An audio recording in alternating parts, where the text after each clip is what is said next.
What's up? It's Wednesday. We've got Wingate baseball here at home taking on the UNC Pembroke Braves, who come in at 8-4.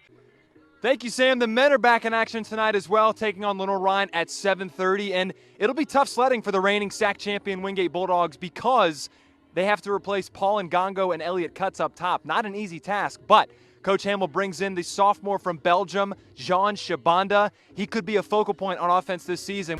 What's up, everybody? Another edition of the Wingate Walk inside Cuddy Arena with the eraser, Talia Jeter. What's up, Talia? Hey, how are you? I'm good. Good. Are you not going to block any of my questions, are you? No, I got you. Okay, let's I'm going to try not to do that. Awesome. So what's this season been like for you, starting and being like a real focal point for your team? It's been different. Who's your favorite artist to listen to?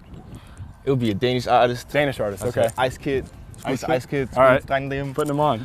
Quick plug. Beautiful day under the sun here at Graham Gill Field for our double dip of lacrosse this afternoon. First for the women against the UVA-Wise. First ever meeting between the Bulldogs and Cavaliers. The Bulldogs offense has set the standard this season for heat. Specifically last weekend, a 3-1 victory in the series against Lincoln Memorial. And one player that stood out was Michael Dansky, hitting 2 home runs. He's batting over 400 on the season, leading the team in that and in home runs as well. So it should be fun tonight. And we've talked about offense, but we've got to mention the defense. Anchored by Jens Bergendorf and Cage, accompanied by Owen Marshall, Devin Scully, and Nick Vitter. And Floris Vanderbruggen also will step in for Josh Oxenbein in that back line. Should be a fantastic day, and it's great to be under the sun here at Pride Park. Join us, 7:30 on YouTube.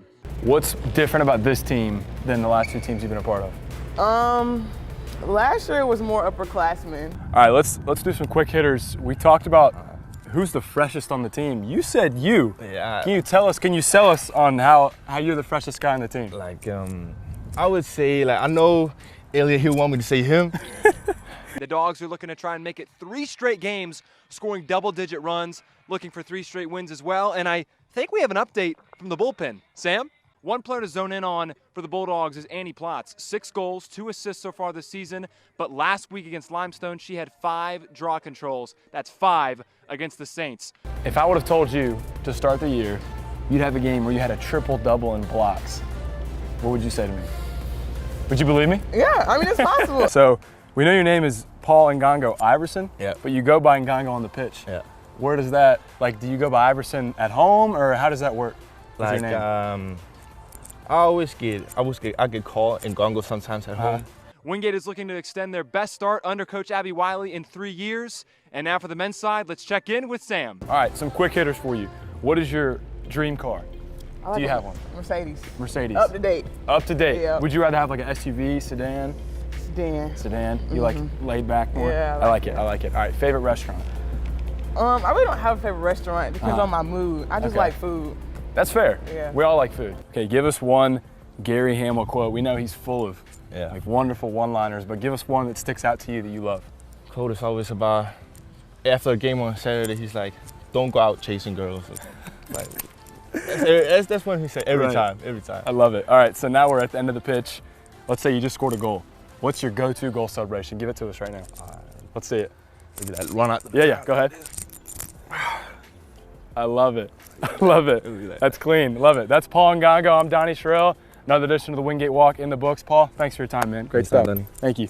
If you could guard any post player in the NBA, or score on any post player in the NBA or WNBA, who would you choose? Anthony Davis. Why Anthony Davis?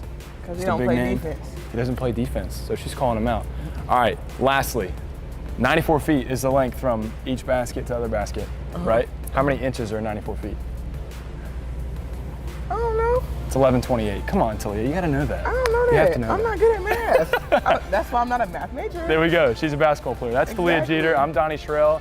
Another edition of the Wingate Walk in the books. Talia, thanks for your time. Thank you. Monroe will take over with about 2:07 to go here in this first half. Out comes the offense, led, of course, by Kamani Robinson, the sophomore quarterback.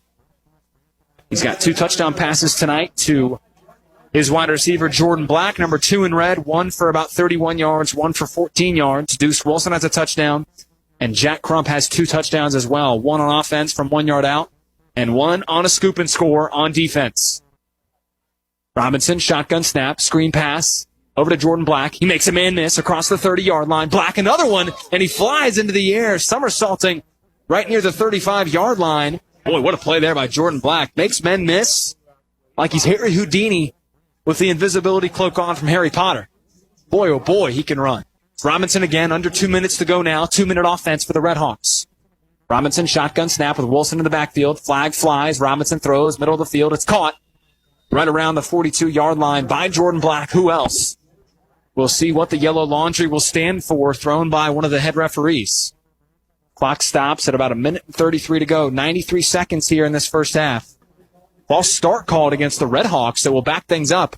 Negate that pitch and catch from Robinson to Black. I've said that a lot this evening, but it's just what it is. I mean, Robinson has found Jordan Black time and time again, specifically for 2 times this evening, 2 of those that are touchdowns, and Robinson's just done everything he can. He's been stepping up in the pocket. He's looked confident. Who wouldn't be confident with the wide receiving core he has? Let's do it over again. 2nd down and 8. Robinson in the shotgun. 4 wide receivers out wide. And we had someone jump off sides. It looked like it was Austin Burns, the senior linebacker, also doubles as a quarterback. Started this evening before being benched for Cam Enos.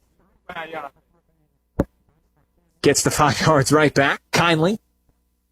Trey Monroe saying, thank you, Mr. Wolfpack. Thank you, Mr. Burns. We'll take those 5 yards right back. 2nd down and 3, 1:18 remaining and counting. Robinson, shotgun snap, hounded by Burns. It's a screen pass to Deuce Wilson. Across the 35-yard line, Wilson breaks a tackle before being knocked down at the 37-yard line. Clock continues to run. As a reminder, Monroe will receive this second half kickoff. The rich get richer. They did kick things off here to start in this first half, back in the first quarter. Now under a minute to go. 50 seconds now. Robinson with Wilson in the backfield. 4 wide receivers set. Robinson, shotgun snap, rolls to his right. Gets a couple blocks, fires over the middle, and it's caught. Looks like it's Trey Brown. No, it's Jordan Black. Goes across the 50-yard line. He's brought down to the 45. And it's a timeout called by the Red Hawks with 38 seconds to go here in this first half. If you're just joining us, you've missed a flurry of offense by Monroe. 35-0 now over Parkwood with 38 seconds to go here in this first half. We'll stay here on the timeout. Parkwood trying to do anything they can in terms of continuity and just trying to gain some momentum, but Monroe has just put their foot on the gas pedal, and a couple times that gas pedal may have touched the floor because they have not slowed down at all in terms of offensive pressure being put on their defense of Parkwood, defensive pressure they put on the quarterbacks, whether it has been Austin Burns or Cameron Enos, and overall in special teams as well. There have been a couple of big returns, great field position on defense, as I mentioned.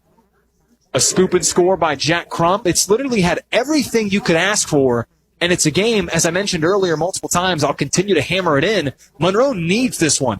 If they want a chance in the state playoffs, of course, Marvin Ridge has to lose tonight to Charlotte Catholic, but Monroe has to take care of business, and so far I think it's safe to say that they've done their fair share in terms of trying to gain that state playoff bid that they've looked for since 2015. It's Robinson with Crump in the backfield. Clock is stopped at 33 seconds. Down goes the play clock. Game clock hold firm. Robinson, shotgun snap, receives it. Throws over to the left side, and it's incomplete. Intended for his wide receiver, Trey Brown. Hasn't looked for Brown many times this evening. Thought he had him earlier, but that was just a miscommunication on my part. It was actually caught by Jordan Black, that last reception, before the timeout was called by Johnny Sowell. Clock stops again right around 34 seconds. That took off 4 seconds on the game clock. 2nd down and 10, 34 seconds remaining in this first half. 8:05 Eastern time. Robinson, shotgun snap, receives it. Backs up past the 50, throws, and it's caught. Looks like it's Jordan Black, and he gets a first down out near the 35-yard line. Pushed out of bounds. Rather, he jumped out of bounds by himself. Smart play there. 34-yard line is where the ball will be stopped. And it looks like Monroe has a chance to maybe add some more onto the scoreboard. At this point, it's just icing on the cake, ladies and gents. It's been just poured on by Monroe, and it's almost like one of those toy icing things you'd get for an easy bake oven. You just keep putting icing on and on and on. Never too much icing. And in this case, it's been constant by Monroe. Robinson, shotgun snap, receives the snap, fires deep, looking for punch knots. Jump ball into the end zone. Oh, it's pulled down. Punch knots steps over his defensive back like Allen Iverson in the 2001 NBA Finals, and it's a touchdown for Monroe. Punch Knotts probably will get a flag for taunting. He did step over his receiver, but how could you not? It was a SportsCenter top 10 play. Knotts pulled in that touchdown catch from Kamani Robinson from 34 yards out. And we'll see, of course, the flag be assessed on the kickoff. Knotts dancing as he should. Fist bumps from Mel Wright. Jalen Smith as well as he trots over to the sideline, probably saying, yeah, I did that. And yeah, that was pretty impressive. Our officials for tonight's ball game: William Brunell, Ryan Christian, and Matthew Utz. Like the potato chip. Johnson and Taylor in the middle, back to Francis Sio, and we're underway inside Cuddy Arena. Regular season finale for both these teams. Wingate in the home white, Catawba in the away navy is a quick double team from Johnson and McLeod. Force Sio to reset. Pull up three, Francis Sio, back rim, no. Offensive rebound to Jaron Cottingham. Two chances come up empty for the Bulldogs. Yeah, and those were some deep three-point attempts there from the Bulldogs. Remember, they did make 18 threes a season high in the last meeting between these two teams. Interesting to see how many the Bulldogs take this time around. Pull-up three from Bernard Pellote. Rims out. Catawba in their last game, a win against Lenore-Ryan, 91-80, their third straight. Plus 13 in the rebounding margin for the Indians.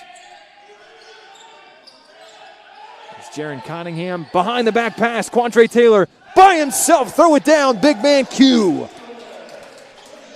He just leaked open and was able to flush it down. We saw Quantre Taylor with a couple of monstrous dunks on senior day last season, and clearly he's back for more.